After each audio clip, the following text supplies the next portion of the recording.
الحمد لله رب العالمين والصلاة والسلام على سيد الأنبياء والمرسلين وعلى آله الطيبين الطاهرين وعلى أصحابه أجمعين. أما بعد فأعوذ بالله من الشيطان الرجيم. بسم الله الرحمن الرحيم. والسابقون الأولون من المهاجرين والأنصار والذين اتبعوهم بإحسان رضي الله عنهم ورضوا عنه. صدق الله مولانا العظيم وصدق رسوله النبي الكريم الأمين. وہ محبت کے ساتھ حدیث السلام الصلاۃ والسلام علیک یا سیدی یا رسول اللہ وعلی آلک واصحابک یا سیدی یا حبیب اللہ.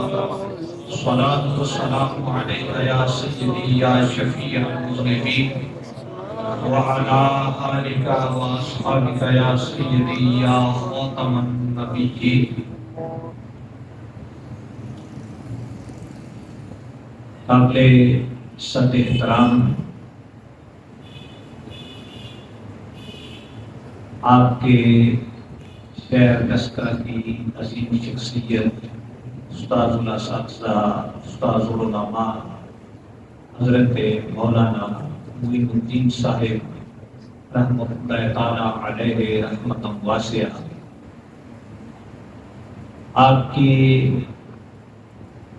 علم خدمات دینیہ اور آپ کی عمر بھر کی سعی جلیلہ کا یہ بہتا ہوا جمنستان، جس میں آپ کے صاحبزادگان، آپ کے تلامذہ، آپ سے فیض یافتگان تشریف فرما ہیں.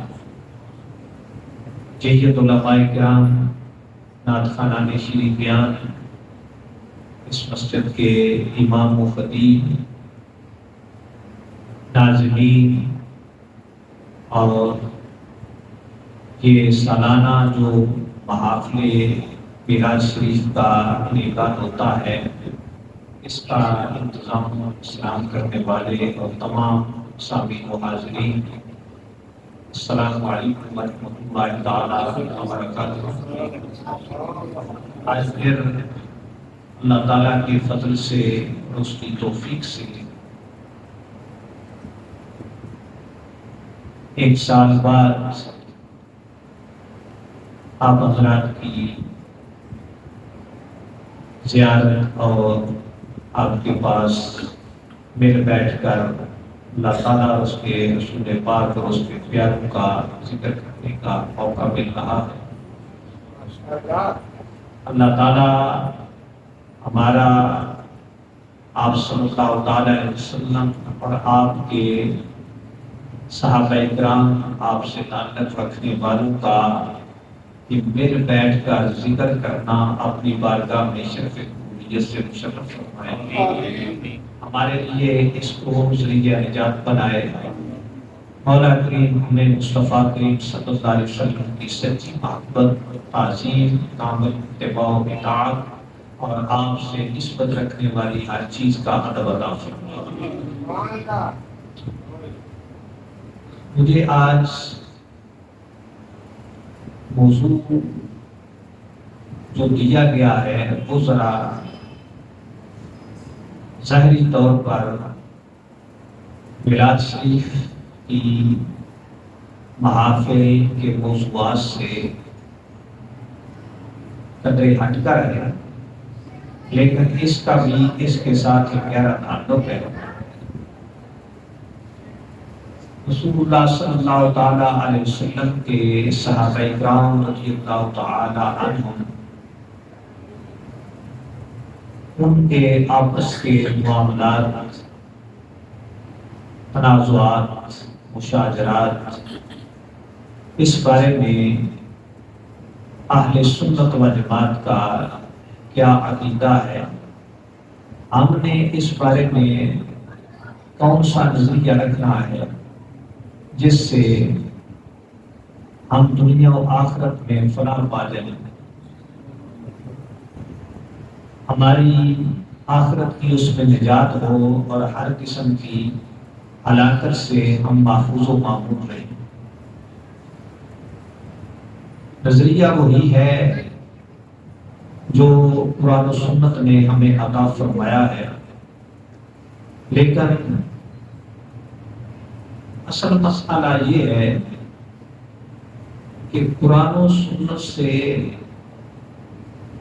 اپنے عقیدہ اور نظریہ کو سمجھنے، بیان کرنے کا ہر کوئی دعویٰ رکھتا ہے، پر قرآن و سنت کی سمجھ وہ مقبول ہے جو ائمہ اہل سنت و جماعت نے قرآن و سنت کو سمجھایا ہے اور اس سے عقیدہ اخذ کر کے ہمیں عطا فرمایا۔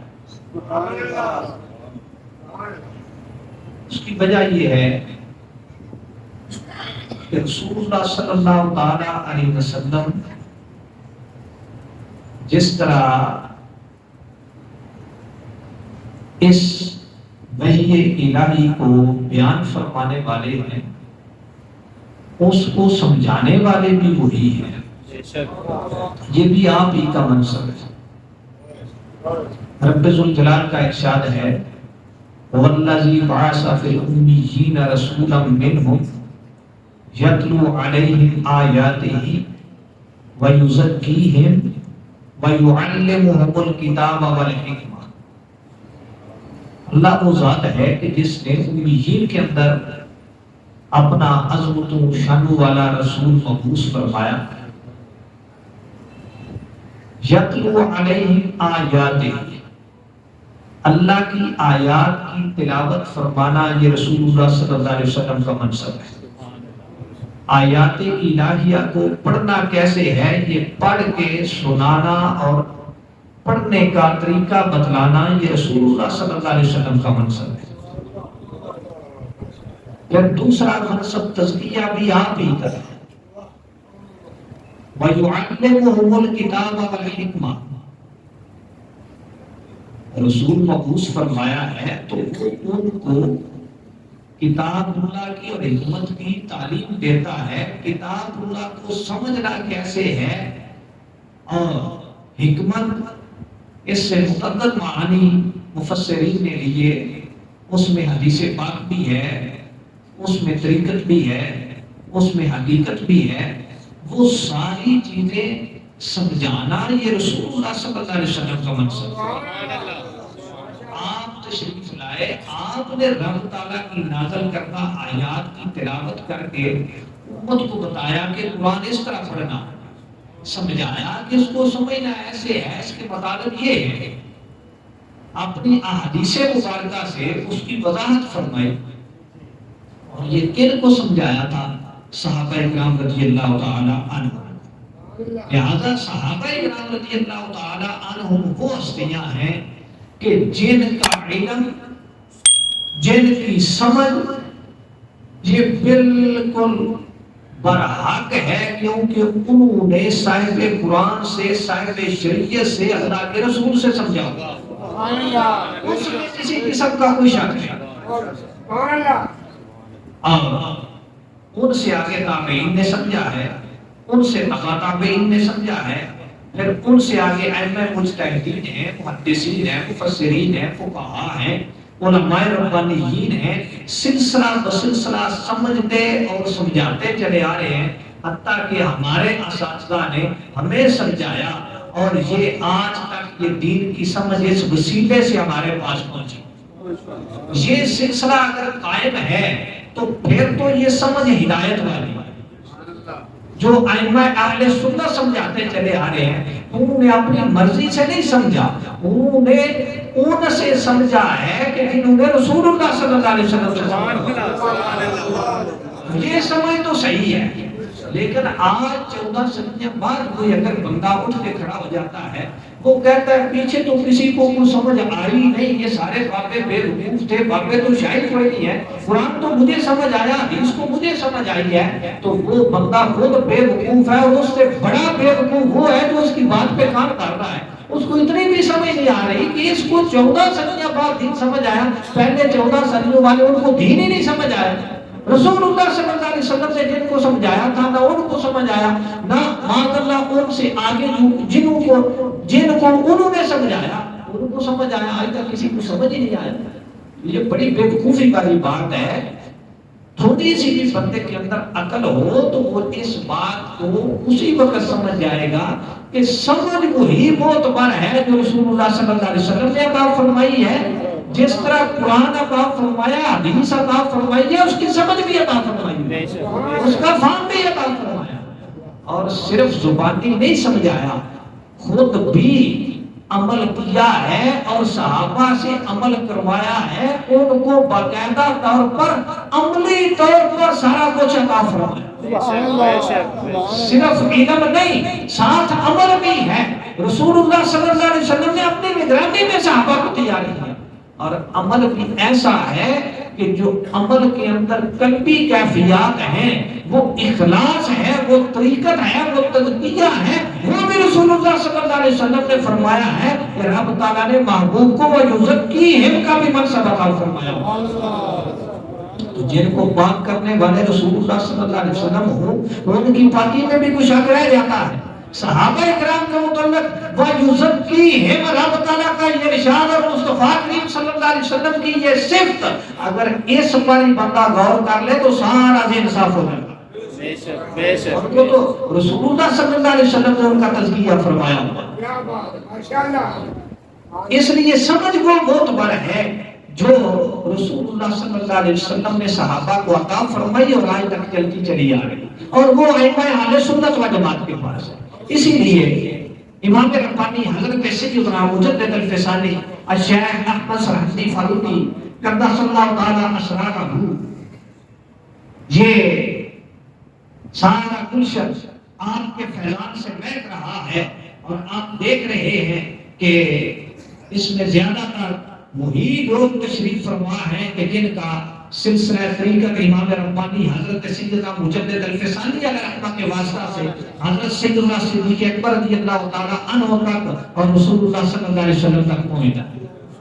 تو امام ربانی آپ کے یہ مکتوبات شریف ہے، میں آج کتابیں لے کے آیا، مجھے چونکہ موضوع اس طرح کا دیا گیا ہے تو میں چاہتا ہوں کہ اوپر سے حوالہ پڑھ کے سنا۔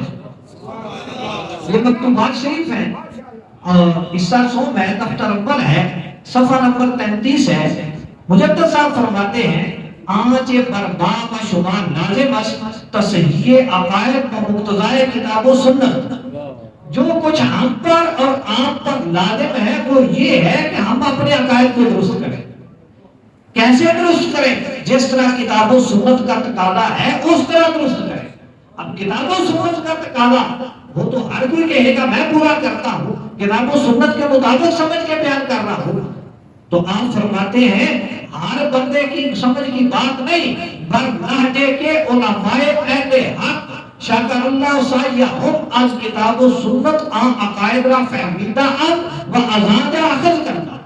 اس لحاظ پہ کتاب و سنت کے تقاضے کے مطابق عقائد کو سمجھ کے درست کیا جائے، جس لحاظ پر اہل حق جو ہیں، جو علماء اہل سنت ہیں، انہوں نے کتاب و سنت سے عقائد کو سمجھا ہے اور سمجھ کے بیان فرمایا۔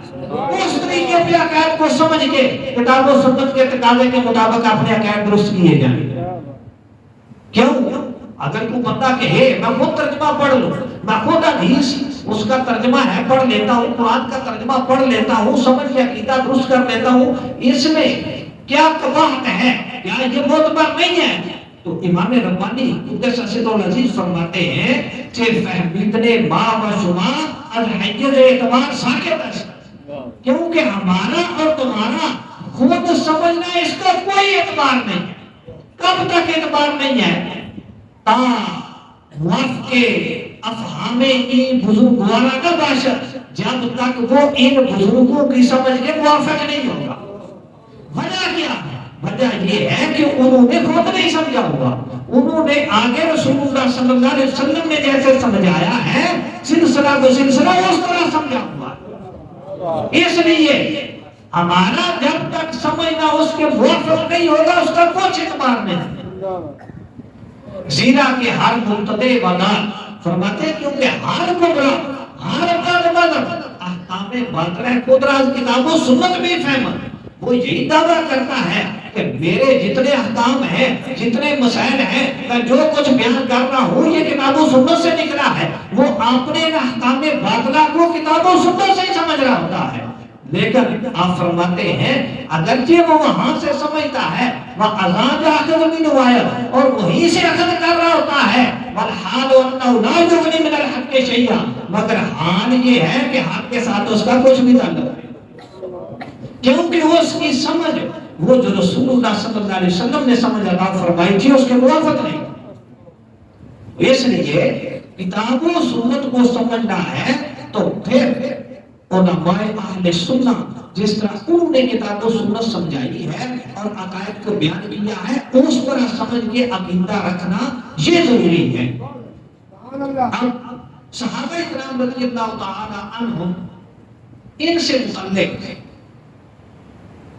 اہل سنت و جماعت کے علماء نے کیا عقیدہ ارشاد فرمایا ہے، اس بارے میں یہی آپ کے مکاتیب عالیہ ہی ہے، انہیں میں سے ایک مخدوم شریف اس سے آپ کی عبادت پیش کرتا ہوں۔ امام ربانی حضرت سیدنا مجدد الفسانی علیہ الرحمہ آپ ارشاد فرماتے ہیں یہ آپ کا مکتوبات شریف کا حصہ حرم ہے، دفتر اول ہے اور صفحہ نمبر اس کا 57 ہے۔ جتنے بھی صحابہ کرام رضی اللہ تعالی عنہم کے درمیان اختلافات ہوئے اس حوالے سے آپ جو اہل سنت کا عقیدہ ہے وہ سارا ان کی کتابوں سے اخذ کر کے ایک جگہ پہ آپ نے جمع فرمایا، اور میں نے اس بارے میں الحمدللہ کافی مطالعہ کیا، کتب حدیث کا، تواریخ کا، سیر کا، تو جو امام ربانی علیہ الرحمہ نے تحقیق فرمائی ہے مجھے اس سے پڑھ کر کہیں بھی کوئی تحقیق نہیں ہوئی، نہ ایسی تحقیق، نہ ایسا ادب، نہ ایسا انداز بیان، ان سے پڑھ کر میں نے کسی کو نہیں پڑھا۔ تو اسی لیے یہ میرے پاس مکتوبات شریف ہیں یا پھر اللہ حضرت علیہ الرحمہ ان کی ایک عقائد پہ کتاب ہے، دونوں مجدد ہیں اور امام ربانی تو مجدد الفسانی ہے، اس لیے اہل سنت کے اماموں کے انشاءاللہ تعالی اقوال پیش کروں گا۔ مجدد صاحب علیہ الرحمہ آپ پہلے تو صحابہ کرام رضی اللہ تعالی عنہم ان کی قرآن و سنت سے عظمت بیان فرماتے ہیں، اور جو آیت مقدسہ میں نے تلاوت کی ہے اس میں بھی رب تعالیٰ کا ارشاد ہے والسابقون الاولون من المہاجرین والانصار، سابقین اولین مہاجرین ہوں یا انصار، والذین اتبعوہم باحسان، اور وہ جنہوں نے احسان کے ساتھ اچھے طریقے سے ان کی پیروی کی، اتباع کی، رضی اللہ عنہم ورضوا عنہ، اللہ ان سے راضی ہے وہ اللہ سے راضی ہے، اللہ کی رضا والے۔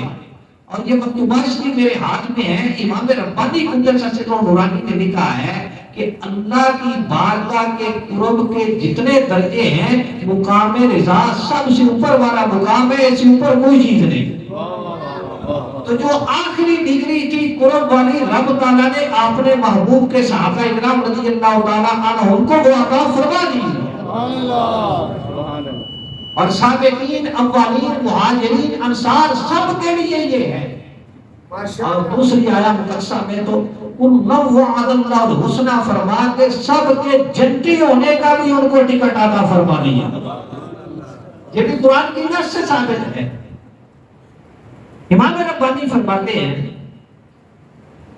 پہلے تو حضرت انس رضی اللہ تعالیٰ عنہ کی ایک روایت ذکر کرتے ہیں جس کو خطیب بغدادی نے دیگر محدثین نے بیان فرمایا کہ رسول اللہ صلی اللہ علیہ وسلم نے ارشاد فرمایا ان اللہ اختارنی، اللہ نے مجھے چن لیا. رسول اللہ صلی اللہ علیہ وسلم اللہ کی ساری مخلوق میں سے چنے ہوئے مصطفیٰ ہیں. تو آپ نے فرمایا اللہ نے مجھے چن لیا. وَاخْتَارَنِي أَصْحَابًا، اور میرے لیے میرے اصحاب کو چنا. رسول اللہ صلی اللہ علیہ وسلم بھی چنے ہوئے ہیں اور رسول اللہ صلی اللہ علیہ وسلم کے صحابہ بھی آپ فرما رہے ہیں چنے ہوئے لوگ ہیں. اللہ نے ان کو چنا ہوا ہے. رسول اللہ صلی اللہ علیہ وسلم اللہ اکبر یا رسول اللہ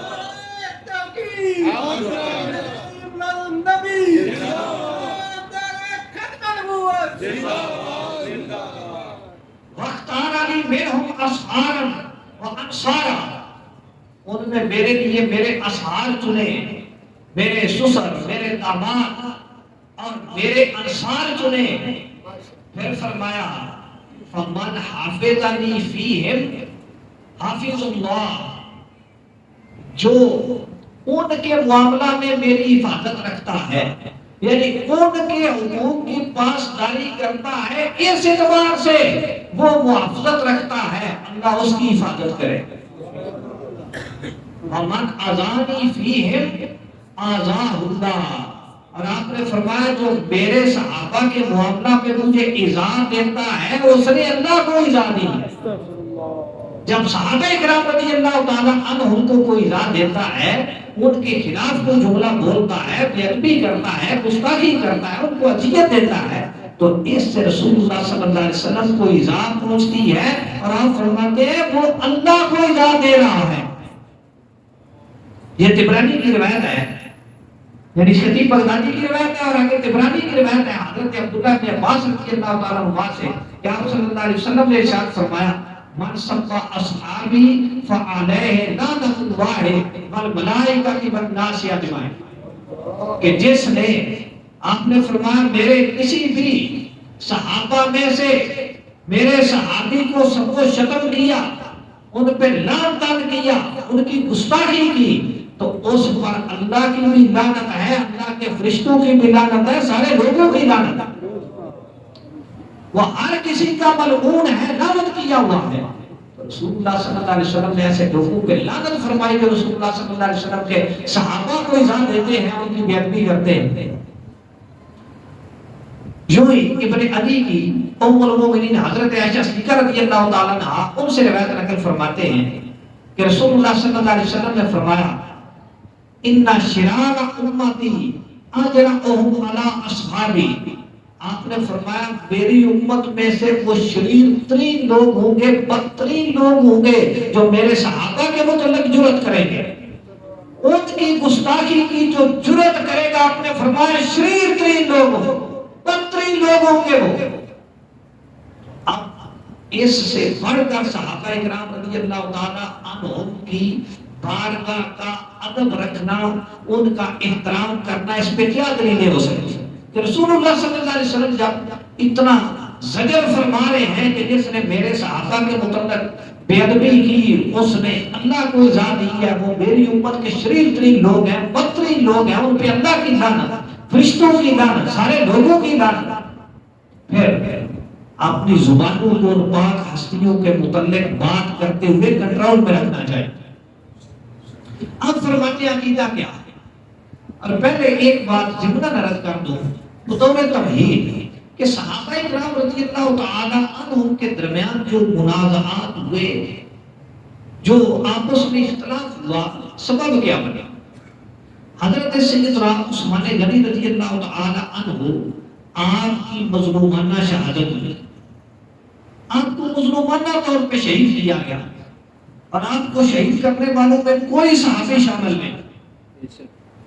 وہ بلوائی تھے، مصر سے آئے، انہوں نے آپ کے مکان کا محاصرہ کیا اور وہ تقاضا کرتے تھے کہ آپ خلافت سے دستبردار ہو جائیں. رسول اللہ صلی اللہ علیہ وسلم نے حضرت عثمان غنی رضی اللہ تعالیٰ عنہ کو یہ ارشاد فرمایا تھا کہ اللہ تعالیٰ تمہیں قمیض پہنائے گا، لوگ اصرار کریں گے اتارنے کی تو ہم نے اتارنی نہیں ہے۔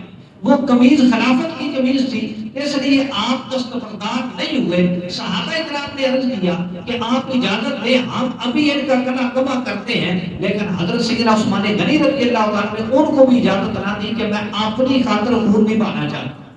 صحابہ اکرام رضی اللہ تعالیٰ عنہ کو یہ اندازہ نہیں تھا کہ وہ اتنی جرت کریں گے وہ آپ کو شہید کر دیں گے۔ انہوں نے مکان کا محاصرہ کیا اور پیچھے سے وہ اندر داخل ہوئے، ان کو شہید کر دیا۔ کس نے شہید کیا؟ یہ بندہ تو معین نہیں ہے لیکن بندے وہی ہیں۔ صحابہ اکرام رضی اللہ تعالیٰ عنہ میں سے کوئی بندہ اس میں شریک نہیں۔ اس پر ساری تواریخ حدیث متفق ہیں، اور حضرت عثمان غنی رضی اللہ تعالیٰ عنہ مظلومانہ شہید ہوئے ہیں، اس پر بھی ہر چیز متفق ہے، حتیٰ کہ سنیوں کے ساتھ شیعہ بھی متفق ہیں۔ اب جب شہادت ہو گئی، حضرت سیدنا علی المرتضیٰ شیر خدا رضی اللہ تعالیٰ عنہ خلیفہ بنائے گئے۔ صحابہ کرام رضی اللہ تعالیٰ عنہ نے ان سے مطالبہ کیا کہ آپ اب خلیفہ ہو، حاکم ہو، تو یہ جو حضرت عثمان غنی رضی اللہ تعالیٰ عنہ کے قاتل ہیں ان سے آپ قصاص لو، بدلہ لو۔ اور وہ جو قاتل تھے وہ سارے حضرت علی رضی اللہ تعالیٰ کے لشکر میں موجود تھے۔ اس پر بھی تواریخ حدیث کی کتب بھری پڑی ہیں، انہوں نے آپ کی بیعت کر لی۔ اس لیے صحابہ نے عرض کیا کہ آپ ان سے بدلہ لو۔ حضرت علی رضی اللہ تعالیٰ نے فرمایا کہ چونکہ اس وقت ان کا بہت زیادہ زور ہے، ذرا حکومت مضبوط ہو لے، سارے لوگ میرے ساتھ ملو، پھر جو تحقیق کر کے ان سے بدلہ لیتے ہیں، کسی سے زیادتی نہ ہو جائے۔ اب دونوں طرف یہ موقف تھا، وقت گزرنے لگا، تاخیر ہوئی، صحابہ اکرام رضی اللہ تعالی عنہ وہ اس وجہ سے بات بڑھتی زیادہ انہوں نے زور سے مطالبہ کیا۔ حضرت طلحہ، حضرت زبیر رضی اللہ تعالی عنہما یہ وہ شخصیات ہیں جو عشرہ مبشرہ سے۔ حضرت سیدنا فاروق اعظم رضی اللہ تعالی نے جو 6 رکنی کمیٹی بنائی تھی اپنے بعد، میرے بعد ان 6 میں سے جس کو چاہو خلیفہ بنا لینا، جس طرح کہ صحیح بخاری شریف کے اندر یہ حدیث موجود ہے، ان میں حضرت طلحہ، حضرت زبیر، حضرت سعد بن ابی وقاص یہ لوگ موجود تھے، اور حضرت علی، حضرت عثمان غنی رضی اللہ تعالیٰ عنہ، حضرت عبد الرحمن بن عوف رضی اللہ تعالیٰ عنہ، یہ 6 شخصیات۔ حضرت سعد بن ابی وقاص رضی اللہ تعالیٰ عنہ، حضرت طلحہ، حضرت زبیر، انہوں نے خود اپنا ہاتھ چھوڑا، یعنی اپنی مرضی تھے، ان کو خلافت کا حق دیا گیا تھا اس وقت حضرت فاروق اعظم رضی اللہ تعالیٰ کے بعد، لیکن انہوں نے خود چھوڑا۔ اور حضرت زبیر رضی اللہ تعالیٰ نے کہا کہ میری طرف سے میں اپنا حق حضرت علی رضی اللہ تعالیٰ کو دیتا ہوں۔ اسی طرح ان میں سے دوسروں نے بھی ایک نے دوسرے کو اپنا حق دے دیا، اور پیچھے 3 صحابہ بچے، حضرت سیدنا عثمان غنی رضی اللہ تعالیٰ عنہ، حضرت علی رضی اللہ تعالیٰ عنہ، حضرت عبد الرحمن بن عوف رضی اللہ تعالیٰ عنہ۔ حضرت عبد الرحمن بن عوف رضی اللہ تعالیٰ نے فیصلہ کیا کہ ہم میں سے جو اپنا حق چھوڑ دے وہ دوسرے دونوں میں سے جس کا انتخاب کرے دوسرا اس کو قبول کر لے۔ ان دونوں نے کہا بالکل ٹھیک ہے۔ حضرت عبد الرحمن بن عوف رضی اللہ عنہ نے فرمایا میں اپنا حق چھوڑتا ہوں اور تم دونوں میں سے جس کو میں بناؤں دوسرا اس کو قبول کر لے۔ انہوں نے فرمایا بالکل ٹھیک ہے۔ حضرت عبد الرحمن بن عوف رضی اللہ تعالی عنہ نے اس کے بعد سارے صحابہ کرام جو مدینہ شریف تھے ان سے مشورہ کیا، اور جب دیکھا کہ سارے متفق ہیں حضرت سیدنا عثمان غنی رضی اللہ تعالیٰ کی خلافت پر، تو آپ نے ان کی بیعت فرمائی، حضرت علی سے فرمایا، انہوں نے بھی بیعت کر لی، سارے صحابہ نے بیعت کی۔ یہ صحیح بخاری شریف کی روایت کا میں نے خلاصہ سنائیں گے، سارا کوئی صحیح بخاری شریف کے اندر ہے، یہ تاریخی بات نہیں ہے۔ اب صحابہ کرام رضی اللہ تعالیٰ میں سے یہ 3 شخصیات وہ ہیں کہ جنہوں نے اپنی مرضی سے جب خلافت مل رہی تھی اس وقت اس کو چھوڑا، اور جب حضرت علی رضی اللہ تعالیٰ کو خلیفہ بنایا گیا تو یہی لوگ پہلے بیعت کرنے والے تھے۔ اب یہ نہیں ہو سکتا کہ رسول اللہ صلی اللہ علیہ وسلم کے وہ جانثار جن کو جنت میں جانے کا رسول اللہ صلی اللہ علیہ وسلم نے اپنی ذری حیات میں نام لے کے معاہدہ دیا ہو، اور وہ اپنی مرضی سے خلافت بھی چھوڑے تو پھر حکومت کی خاطر اس کے وہ لڑنا بھی شروع کر دے، یہ بالکل نہیں ہو سکتا۔ ان کا کوئی حکومت کا جھگڑا نہیں تھا، صرف یہی تھا کہ حضرت عثمان غنی رضی اللہ تعالیٰ عنہ مظلوم شہید ہوئے ہیں، اس لیے مطالبہ کیا۔ شر پسند لوگ چونکہ داخل ہو چکے تھے، اصل میں یہود و نصارہ اور ادھر ایرانی مجوسی، کیونکہ ان کے ممالک حضرت سیدنا فاروق اعظم اور پھر حضرت عثمان غنی رضی اللہ تعالیٰ کے دور خلافت میں بالکل مفتوح ہو چکے تھے۔ اب یہ سامنے تو آ نہیں سکتے تھے، انہوں نے اوپر سے 5 لوگوں نے اسلام کا لبادہ اوڑا، اندر سے وہی تھے، اور مسلمانوں کے اندر یہ انتشار افتراق کی فضا پیدا کرنی شروع کی، اور حضرت عثمان غنی رضی اللہ تعالیٰ کے جو عاملین تھے، گورنر تھے، ان کے خلاف عوام کو ابھارنا شروع کیا۔ اس وجہ سے یہ فتنہ کھڑا ہوا، تو وہ اپنا بدلہ لینا چاہتے تھے۔ وہ آگے جب بھی کوئی بات طے ہونے لگتی تھی تو یہ لوگ جو شر پسند تھے وہ ادھر غلط بات پہنچانی، ادھر غلط بات پہنچانی، جس وجہ سے یہ سمجھوتا نہ ہو سکا، جنگ تک نوبت آئی۔ ایک جنگ جنگ جمل ہوئی جس میں حضرت طلحہ، حضرت زبیر رضی اللہ تعالیٰ کی شہادتیں ہوئی، اور دوسری جنگ جنگ صفین ہوئی جس میں حضرت امیر معاویہ رضی اللہ تعالیٰ عنہ تھے، ان کے ساتھ کافی صحابہ تھے، کافی ساری شہادتیں ہوئی۔ پھر جو ہے نا وہ تحقیق کا قول کیا گیا، دونوں طرف سے یہ فیصلہ ہوا کہ 2 حکم 2 فیصل چنے جائیں اور وہ جو فیصلہ کریں، اور اس پر بھی پھر اتفاق نہ ہو سکا، اختلاف باقی رہا۔ یہ اصل وجہ تھی اختلاف کی۔ صحابہ کرام جو حضرت علی رضی اللہ تعالیٰ سے اختلاف کر رہے تھے، وہ حضرت عثمان غنی رضی اللہ تعالیٰ کے قصاص کا مطالبہ کر رہے تھے، انہوں نے کوئی آپ سے حکومت لینے کا مطالبہ نہیں کیا، نہ حضرت امیر معاویہ رضی اللہ تعالیٰ نے، نہ کسی اور صاحب نے، صرف یہی مسئلہ تھا۔ یہ اختلاف تھا، اور یہ اختلاف اجتہادی ہے، اور اجتہاد کے اندر کبھی مجتہد کے اجتہاد میں خطا آ جاتی ہے، کبھی وہ ثواب کو پا لیتا ہے۔ اگر وہ ثواب کو پا لیتا ہے اللہ تعالیٰ کی بارگاہ میں اس کو 2 اجر ملتے ہیں، اور اگر اس کی اجتہاد میں خطا ہو جاتی ہے، خطا معاف ہوتی ہے، اللہ کی بارگاہ میں 1 اجر اس کو بھی نہیں ملتا۔ لہذا سارے صحابہ اکرام رضی اللہ تعالیٰ عنہم وہ آپس میں اگرچہ ان کی جنگ بھی ہو گئی، لیکن وہ دین کی خاطر لڑے، ہر کوئی اپنے آپ کو حق پہ سمجھ کے جو ہے وہ جنگ کر رہا۔ 1 اجر کے مالک تو سارے ہیں، اور اہل سنت و جماعت کے ائمہ کی تحقیق یہ ہے کہ حضرت علی رضی اللہ تعالیٰ عنہ اور ان کے ساتھ والے اجتہاد میں وہ ثواب پر تھے، ان کو اللہ کی بارگاہ میں 2 اجر ملتے۔ یہ سارے جو ہے نا وہ جتنی بھی اس بارے میں تحقیقات ہیں، ان کا حاصل اور خلاصہ یہ ہے، یہ عقیدہ ہے اہل سنت و جماعت۔ امام ربانی حضرت سیدنا مجدد الفسانی علیہ رحمہ، آپ کسی بات کو بیان کرتے ہوئے ارشاد فرماتے ہیں، منازعات و محاربات کے درمیان ایشا واقعہ شدہ است بر محاولے دے صرف باید کر۔ جو بھی صحابہ اکرام رضی اللہ تعالیٰ عنہ کے درمیان کو واقعات ہوئے، کوئی جنگ تک نوبت پہنچ گئی، تو ان کو اچھے محامل پہ محمول کرنا چاہیے، ان کو اچھے معانی پر محمول کرنا چاہیے۔ کیوں؟ وَقَدْ ہوا و تعصب دور باید داشت، زیرا کہ عام مخالفات مبنی پر اجتہاد و تعبیر بودا۔ آپ فرماتے ہیں کہ ان کو خواہش نفسانی پہ کبھی محمول نہ کرنا، کیونکہ ان کا اختلاف وہ اجتہاد پر مبنی ہے، تعبیر پر مبنی ہے۔ انہوں نے قرآن و سنت کی روشنی میں اجتہاد کیا ہے، اور وہ سارے مجتہد تھے، ان کے اجتہاد نے جس موقف تک ان کو پہنچایا ہے اس کے مطابق انہوں نے عمل کیا۔ اور مجتہد پہ لازم ہوتا ہے کہ جب وہ اجتہاد کرے، جو موقف اس کو قرآن و سنت کی روشنی میں حق نظر آئے اس پہ عمل کرے۔ تو وہ اپنے اوپر جو واجب سمجھتے تھے انہوں نے وہ کیا۔ اور اس بارے میں صحابہ اکرام رضی اللہ تعالیٰ عنہم کے 3 گروہ ہو گئے تھے۔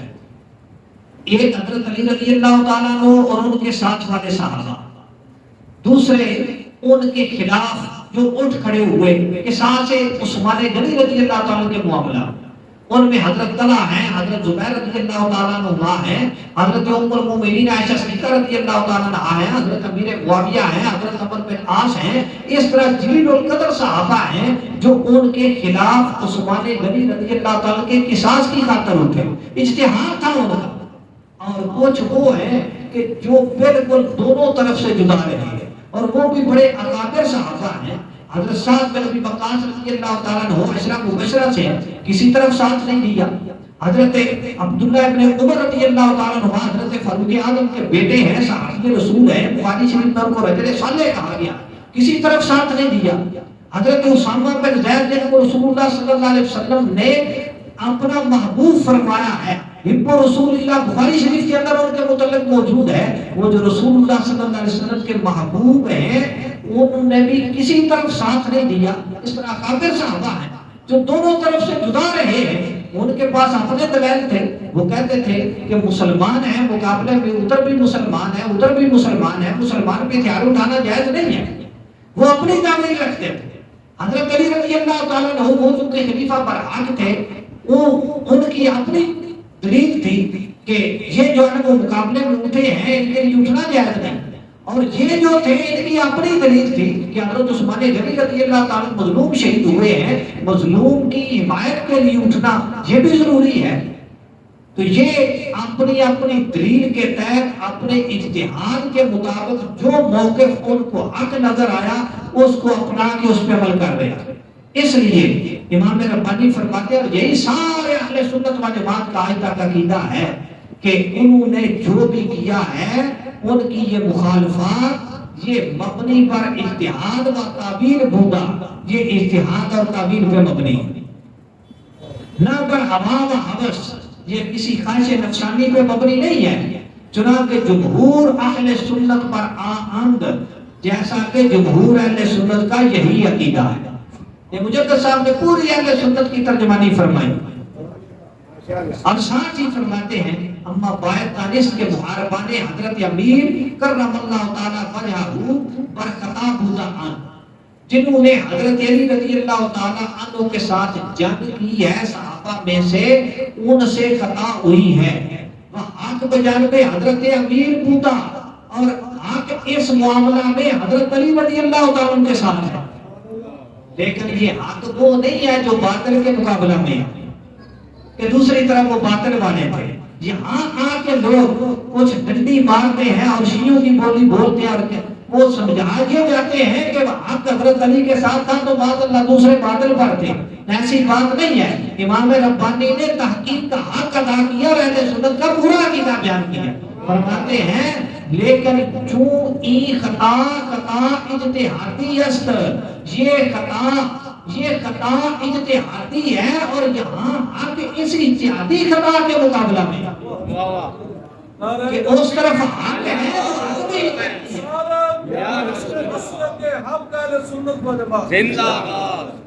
یہ حق خطا اجتہادی کے مقابلہ میں ہے کہ وہاں اجتہاد میں وہ ثواب پر تھے، حق پر تھے، اور یہاں دوسری طرف جو خطا تھی وہ خطا اجتہادی ہے۔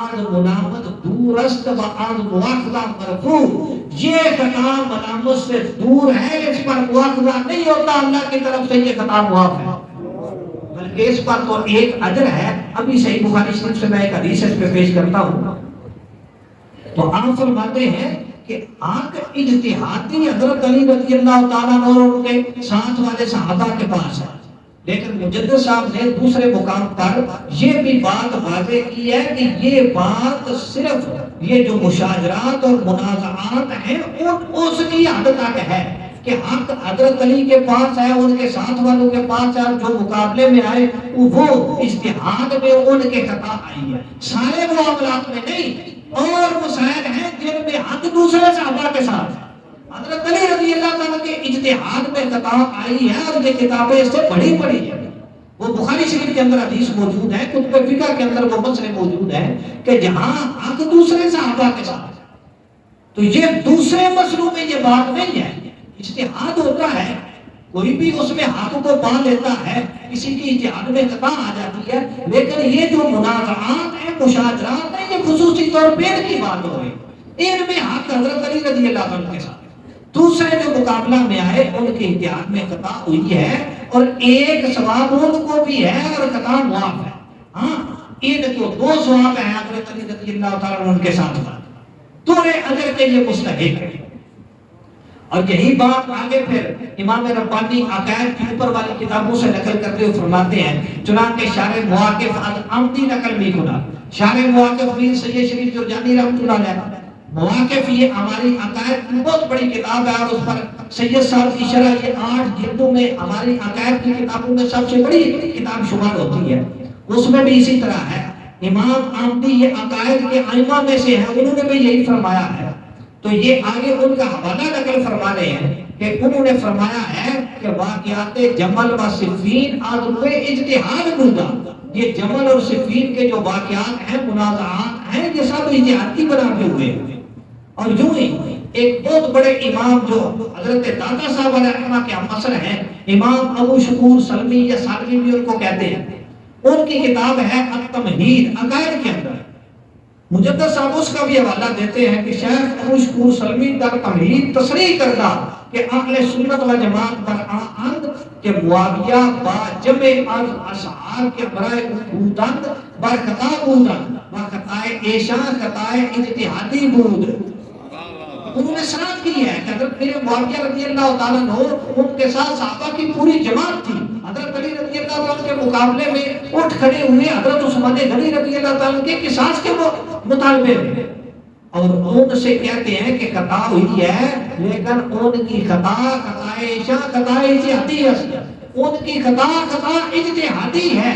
اور فرماتے ہیں شیخ ابن حجر پر سوائے گفتہ کہ منازعت معاویہ با امیر اضرب اجتہاد بودا.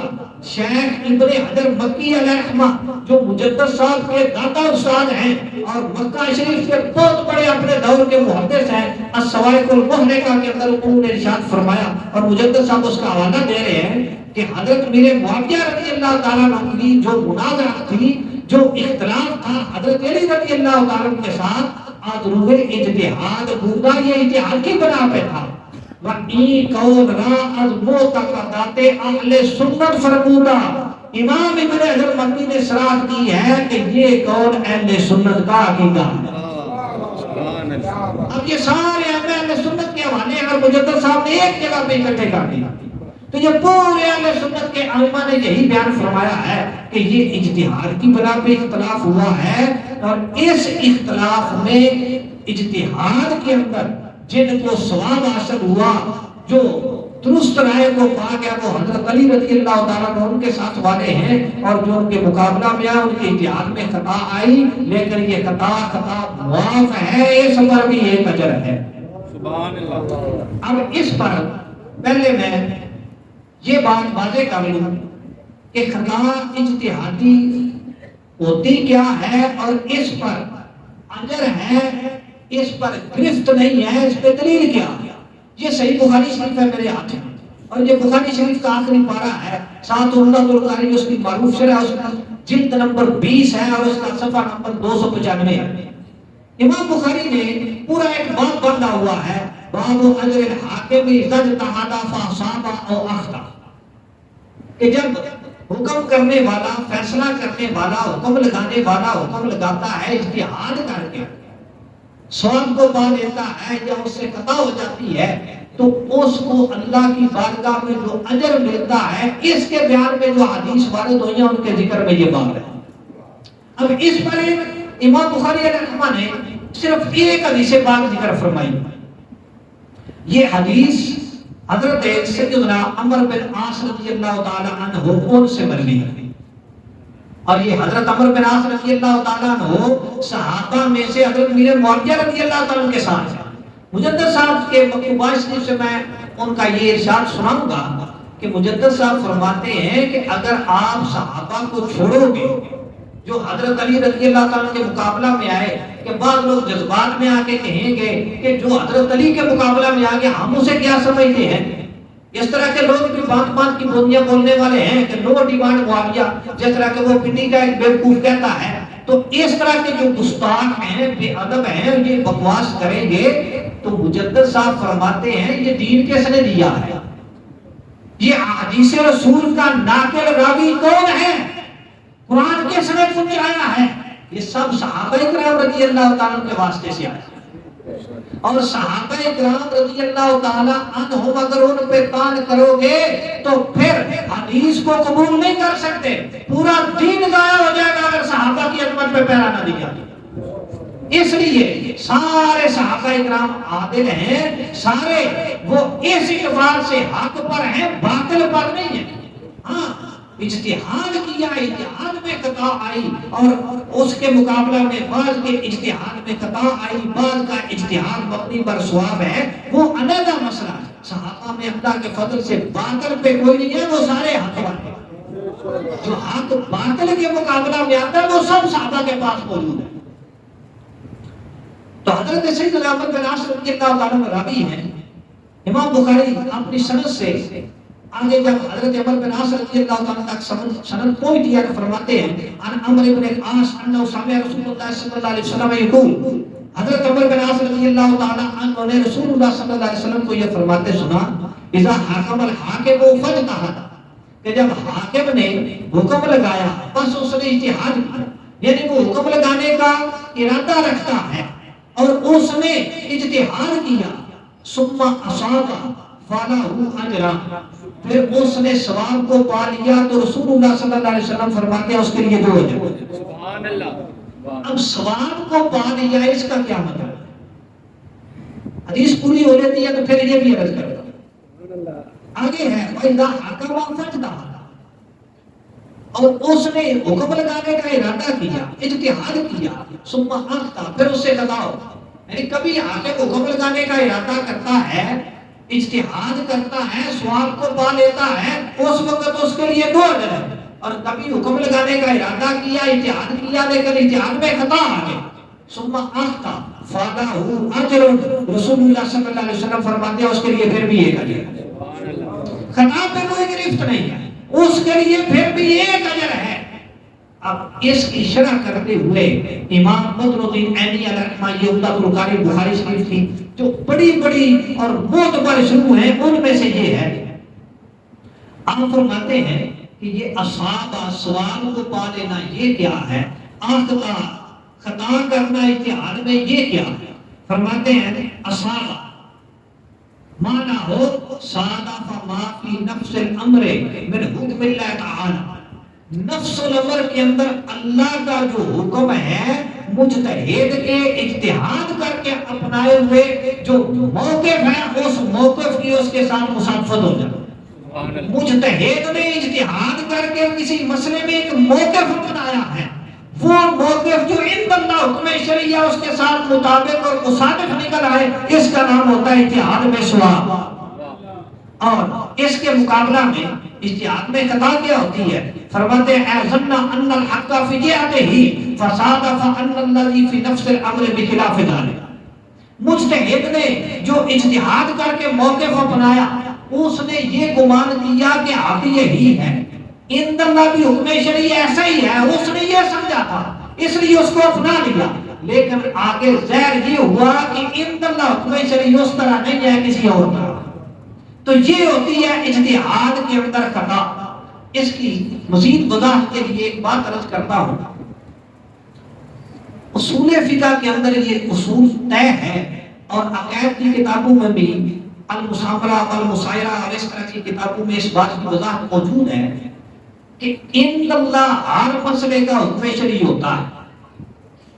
جو بھی کوئی مسئلہ پیش آئے اللہ کے ہاں اس کا کیا حکم ہے وہ طے شدہ ہے.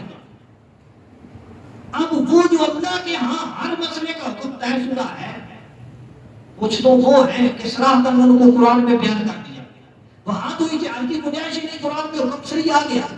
کچھ وہ ہیں جن کو رسول اللہ صلی اللہ علیہ وسلم نے اپنی حدیث میں بیان کر دیا، وہاں بھی صراحت ہو گئی.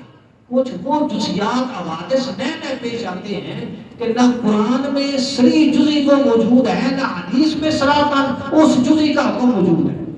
کلیات کا حکم موجود ہے، دین مکمل ہے، الیوم اکملت لکم دینکم، یہ قرآن کی آیت آ چکی ہے کہ رب تعالیٰ نے اپنا دین ہمارے لیے جب رسول اللہ صلی اللہ علیہ وسلم حجۃ الوداع کے موقع پر تشریف فرما تھے مکمل فرما دیا.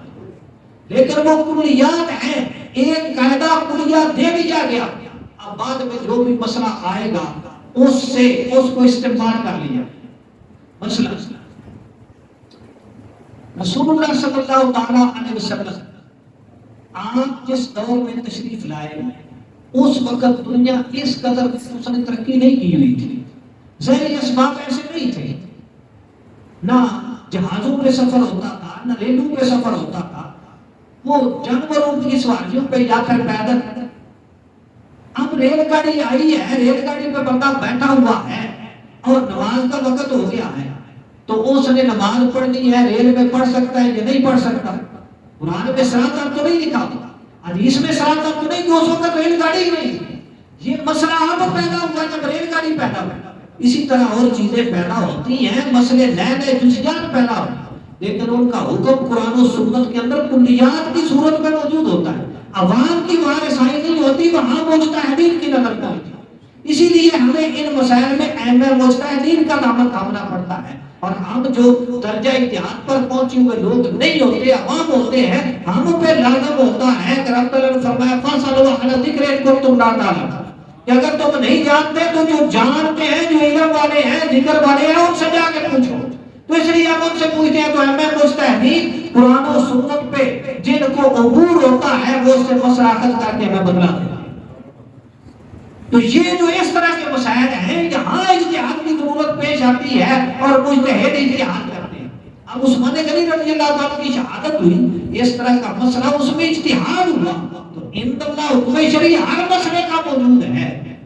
اب جس میں سری جزی قرآن و سنت کے اندر نہیں ہے، وہاں مجتہدین ان اصول کلیہ کو سامنے رکھ کے اجتہاد کرتے ہیں۔ جب کرتے ہیں تو عند اللہ حکم شرعی تو اس کا بھی موجود ہے، صرف واضح طور پہ بیان نہیں فرمایا گیا، یہ امت کے مجتہدین کے لیے چھوڑ دیا گیا تاکہ ان کو بھی ثواب ملتا رہے، کہ اجتہاد ہوتا رہے، ثواب ہوتا رہے۔ تو آپ وہ اجتہاد کرتے ہیں، تو عند اللہ حکم شرعی ایک، لیکن کسی کا اجتہاد کوئی حکم لگاتا ہے، کسی کا اجتہاد کوئی حکم لگاتا ہے، کسی کا اجتہاد کوئی حکم لگاتا ہے۔ اب ایک ہے جو ثواب کو پہنچ گیا، اس کو اللہ کی بارگاہ میں 2 اجر ہے، اور ایک وہ ہے کہ جو ثواب کو نہیں پہنچ سکا، جو عند اللہ حکم شرعی تھا، اس کا موقف اس کے ساتھ مطابق نہیں تھا۔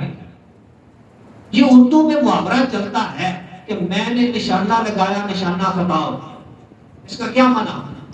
یہ خطا تو معنی گناہ نہیں ہوتی وہاں، جو جانور بیٹھا ہوا ہے یا جہاں جو نشانہ لگانا تھا اس پہ جا کے لگے تو کہتے ہیں کہ تیر یا بندوق کا فائر نشانے پہ لگا، اگر اس سے آگے پیچھے چلا جائے کہتے ہیں نشانہ خطا ہوگا۔ یہی ہے کہ عند اللہ حکم شرعی ہے، مجتہد کی کوشش ہے میں اپنا موقف اس کے مطابق اوپر فٹ کروں، لیکن وہ آگے پیچھے ہو جاتا ہے، یہ اللہ کی عطا ہوتی ہے، کسی کو ثواب پہ پہنچا دیا جاتا ہے، کبھی ثواب پہ نہیں پہنچتا، لیکن جو اس نے کوشش کی ہے اللہ تعالیٰ اس کا اجر ضائع نہیں فرماتا، ایک اجر اس کو بھی ملتا۔ سبحان اللہ۔ تو یہ ہے اجتہاد کے اندر خطا۔ تو اجتہاد میں خطا ہوئی، جنگ تک نوبت آ گئی، دوسروں کے اجتہاد میں ثواب ہوا، 2 اجر لے گئے، یہ خطا والے خطا معاف ہے، اجر ایک یہ بھی لے گئے۔ اللہ تعالیٰ نے سب کے متعلق فرمایا کلم وعد اللہ الحسنى، اللہ نے سب سے جنت کا وعدہ کیا۔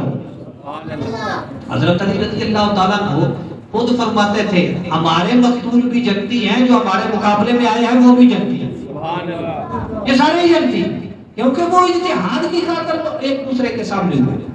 تو اصل حقیقت تو ہے یہ، لیکن لوگ اس بارے میں انتشار پھیلانے کے لیے اور صحابہ کرام رضی اللہ تعالی عنہم سے برگشتہ کرنے کے لیے یہ مختلف قسم کے شوشے چھوڑتے ہیں۔ جی دیکھو جی حضرت علی رضی اللہ تعالیٰ کے مقابلے میں فلاں آ گیا، تو آپ جو حضرت علی کے مقابلے میں آ جائے تو پھر اس کے ہم کیسے احترام کریں؟ بھائی وہ بھی تو دیکھ کے مقابلے میں کون کھڑا ہے۔